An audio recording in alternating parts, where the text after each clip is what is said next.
दोस्तों, हिंदू धर्म में 4 युगों की मान्यता है। सतयुग, त्रेता युग, द्वापर युग और कलयुग। प्रत्येक युग का आरंभ होता है और अंत होता है। ये सृष्टि का नियम है। हमारे धर्मशास्त्रों में लिखा है कि किस तरह से सतयुग, त्रेता युग, द्वापर युग का अंत हुआ, लेकिन इस समय कलयुग चल रहा है और कलयुग का अंत कैसे होगा, इस बारे में भी हमारे धर्म ग्रंथों में जानकारी मिलती है। जैसे जैसे चारों युग चलते थे, वैसे वैसे उनमें पाप बढ़ता जाता था और उसी पाप को मिटाने के लिए देवता धरती पर अवतरित होते थे। पुराणों के अनुसार अधर्म के विनाश और धर्म की स्थापना के लिए भगवान विष्णु ने प्रत्येक युग में अवतार लिए हैं। उन्होंने नरसिंह अवतार लेकर भक्त प्रहलाद की रक्षा की, वहीं दुराचारी हिरण्यकश्यप का वध करके जगत का कल्याण किया। उन्होंने जहां राजा बलि से देवताओं की रक्षा की, वहीं वराह अवतार लेकर हिरण्याक्ष का वध किया। उन्होंने राम बनकर जहां अत्याचारी रावण का संहार किया, वहीं कृष्ण बनकर कंस जैसे हाथी का दमन कर धर्म की रक्षा की। विज्ञान कहता है कि धरती पर जीवन की उत्पत्ति 60 करोड़ वर्ष पहले हुई थी एवं महाद्वीपों का सरकना 20 करोड़ वर्ष पहले प्रारंभ हुआ था, जिससे 5 महाद्वीपों की उत्पत्ति हुई। स्तनधारी जीवों का विकास 14 करोड़ वर्ष पहले हुआ था। दोस्तों, आधुनिक मानव 2 लाख वर्ष पूर्व अस्तित्व में आया। उसके बाद पिछले 50,000 वर्षों में मानव समस्त विश्व में जाकर बस गया। विज्ञान कहता है कि मानव ने जो भी यह अभूतपूर्व प्रगति की है, वह 200 से 400 पीढ़ियों के दौरान ही हुई है। उससे पूर्व मानव पशुओं के समान जीवन व्यतीत करता था। आर्यभट्ट के अनुसार महाभारत का युद्ध 3136 ईसा पूर्व में हुआ था। महाभारत युद्ध के 35 वर्ष के पश्चात भगवान कृष्ण ने देह छोड़ दी थी। तभी से कलयुग का आरंभ होता है। भागवत पुराण के अनुसार भगवान श्री कृष्ण के देह छोड़ने के 3102 ईसा पूर्व के बाद कलयुग का आरंभ हुआ था। दोस्तों, हमारे पुराणों में कलयुग के बारे में लिखा है कि जैसे जैसे कलयुग अपने अंत की ओर बढ़ता जाएगा, वैसे वैसे पाप अपने चरम पर बढ़ता जाएगा। दोस्तों, कलयुग के अंत को लेकर कई भविष्यवाणियां की जा चुकी हैं। कलयुग में कई ऐसे संत महात्मा हुए हैं जिनमें भविष्य बताने की अद्भुत शक्ति होती थी।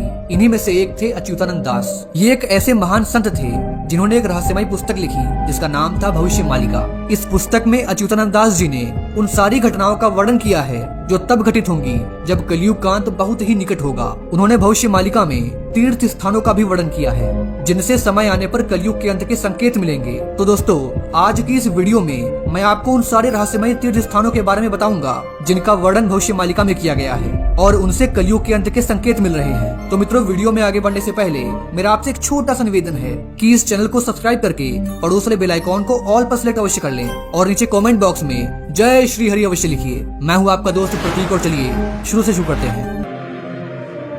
दोस्तों, हिंदू धर्म दुनिया के सभी धर्मों में सबसे रहस्यमयी और प्राचीन है। हिंदू धर्म से ही सभी अन्य धर्मों का जन्म हुआ है। हिंदू धर्म ही एकमात्र ऐसा धर्म है जिसमें धरती, जल, वायु, अग्नि, सूर्य, चंद्र, वृक्ष, नदियां, समुद्र, पहाड़, हर एक प्राकृतिक चीज की पूजा होती है। भगवान कृष्ण ने गोवर्धन की पूजा करवाई थी जिससे उन्होंने इंद्र का घमंड तोड़ा था। दोस्तों, हिंदू धर्म में कई ऐसे प्राचीन मंदिर हैं जो कई युग पुराने हैं। वे मंदिर इतने रहस्यमयी हैं कि जिनका पता वैज्ञानिक भी नहीं लगा पाए। वहाँ विज्ञान के नियम काम नहीं करते।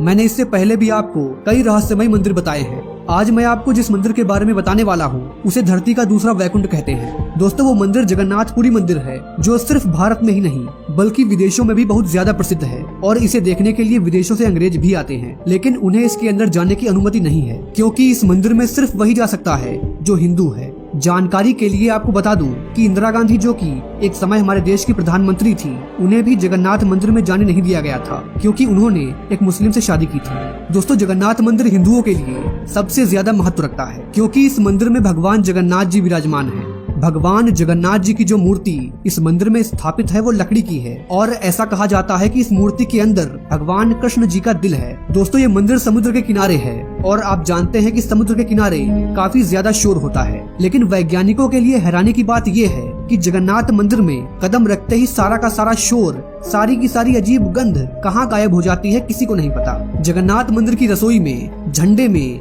वातावरण में, भक्तों में कई दैविक रहस्य छुपे हुए हैं। दोस्तों, क्या आप जानते हैं कि जगन्नाथ मंदिर में अपार खजाना छुपा हुआ है? अगर आप नहीं जानते तो इस वीडियो को अंत तक जरूर देखिए। दोस्तों, हिंदू धर्म में 4 धाम बताए गए हैं जो चारों दिशाओं में बसे हैं। उत्तर दिशा में है बद्रीनाथ धाम, दक्षिण दिशा में है रामेश्वरम, पश्चिम में है द्वारिका और पूर्व में है जगन्नाथपुरी। ऐसी मान्यता है कि इन चारों धामों में भगवान का साक्षात वास है और इनके दर्शन से कई जन्मों के पाप दूर हो जाते हैं और मुक्ति भी प्राप्त होती है। दोस्तों, जगन्नाथपुरी जितना खूबसूरत है उतना ही रहस्यमयी भी है। समुद्र के किनारे बना यह मंदिर अपने आप में कई दैवीय शक्तियाँ छुपाए हुए है। भगवान जगन्नाथ के इस मंदिर पर जाकर कोई भी इन आश्चर्य को महसूस कर सकता है, लेकिन अनेक प्रयासों के बावजूद भी अब तक इन रहस्यों से पर्दा नहीं उठ पाया है। दोस्तों, जगन्नाथ मंदिर में भगवान जगन्नाथ अकेले नहीं हैं, बल्कि उनके साथ बलराम जी और उनकी बहन सुभद्रा जी भी हैं। हम सभी ये कह सकते हैं कि ये दुनिया का एकमात्र ऐसा मंदिर है जिसमें भगवान के साथ उनके भाई और बहन की पूजा होती है। दोस्तों, भगवान जगन्नाथ जितने साक्षात हैं, उतने ही ज्यादा रहस्यमयी भी हैं। चारों धामों में जगन्नाथपुरी की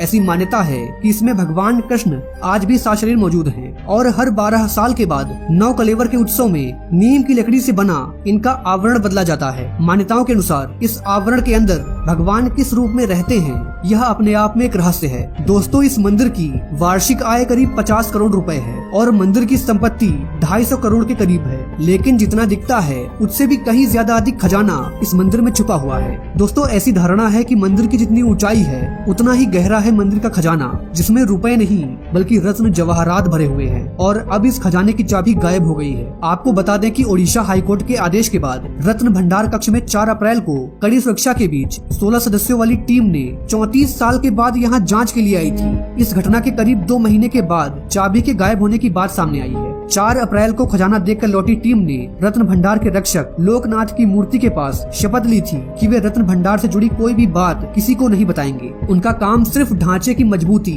और सुरक्षा का मुआयना करना था। इस दौरान उन्हें खजाने वाले संदूक और रत्नों को छूने की इजाजत नहीं थी। दोस्तों, भगवान जगन्नाथ के खजाने की विशालता को लेकर इसलिए भी अटकलें लगाई जा रही हैं, क्योंकि इससे पहले 2011 में जगन्नाथपुरी के पास ही एमार मठ में एक मजदूर एक चांदी का ईंट चुरा कर ले गया था और इसके बाद एक ऐसा रहस्य उजागर हुआ जिसे देखकर प्रशासन की आंखें भी चौंधिया गईं। जांच में जब इस मठ के कमरे को खोला गया तो उसमें 100 करोड़ से अधिक कीमत की चांदी की ईंटें मिली। अब ये देखना दिलचस्प होगा कि जगन्नाथ मंदिर के खजाने की चाबी का गुम होना कौन से नए रहस्य को सामने लाता है। दोस्तों, आमतौर पर दिन के समय हवा समुद्र से धरती की तरफ चलती है और शाम को धरती से समुद्र की तरफ, लेकिन आपको जानकर हैरानी होगी कि यहाँ की प्रक्रिया उल्टी है। मंदिर का झंडा हमेशा हवा की विपरीत दिशा में लहराता है। हवा का रुख जिस दिशा में होता है, झंडा उसकी ठीक विपरीत दिशा में लहराता है। दोस्तों, विज्ञान के इस नियम को तो आप जरूर जानते होंगे कि जिस वस्तु पर रोशनी पड़ेगी उसकी छाया बनेगी, छोटी बने या फिर बड़ी बनेगी जरूर। लेकिन सृष्टि के पालनहार भगवान जगन्नाथ के मंदिर में विज्ञान का यह नियम काम नहीं करता,